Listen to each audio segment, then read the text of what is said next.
पहिल्यांदाच महाराष्ट्राच्या बाहेर चालले होते कुस्ती खेळायला आणि त्यात रिझर्वेशन पण नव्हतं. 1-1.5 दिवसाचा प्रवास टॉयलेटच्या पुढे बसून काढला आणि कसेबसे पोहोचलो आम्ही गुजरातला.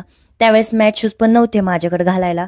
मग आलेल्या एका मुलीने मला शूज दिला घालाय, कारण बिना शूजचं खेळायला अलाउड नव्हतं. त्यात मी गावठी पडलो आणि मला मॅटवर खेळायलाच येत नव्हतं आणि त्यात शूज घालून खेळायचं म्हणल्यावर मला टेन्शन आलं. सेम फायनलला गेले. दिल्लीवाल्या मुलीसोबत सेम फायनल होती आणि दुसरं कोणच महाराष्ट्रातलं सेम फायनलपर्यंत पोहोचलं नव्हतं. सगळे मला सांगायला लागले की ती चांगली खेळाय, आजपर्यंत कधीच नाही हारली. मग मी पप्पांना फोन केला, म्हणलं की आजपर्यंत ती कधीच नाही हारली तर मी तिला कसं पाडू. तर पप्पा म्हणले तू तरी कुठं हारली, खेळ लढ बिंदास. मग काय हरवलं मी तिला. फायनलला गेले.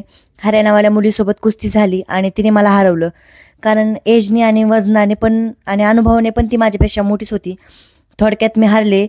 फर्स्ट टाईम नॅशनलला गेलते आणि फर्स्ट टाईमच हारले होते, त्यामुळे मला तर रडूच कंट्रोल होत नव्हतं. मग मी पप्पांना फोन केला. फोन करायची पण लाज वाटली. कसाबसा केला आणि मी पप्पांना म्हणलं की मी हारले पप्पा. मग पप्पा म्हणले एडे तुझं सिल्वर बसले, ते काय छोटी गोष्ट आहे का. मी म्हणलं काय का असे ना, मला काय माहीत नाही, मी हारले, मला टेन्शन आलं आहे आता. बरं पप्पा म्हणले आता रडू नको, ये मग तुला कळन तू किती मोठ्या लेवलला नंबर काढलाय. मग गेले. माझं पहिल्यांदा शाळेने गेल्या माझी मिरवणूक काढली. फर्स्ट टाईमच माझी मिरवणूक होती आणि त्यानंतर मग मी ठरवलं की आता नेक्स्ट टाईम गोल्ड घेणार आणि घेतलं पण. आणि त्यानंतर हा प्रवास आजही चालू आहे.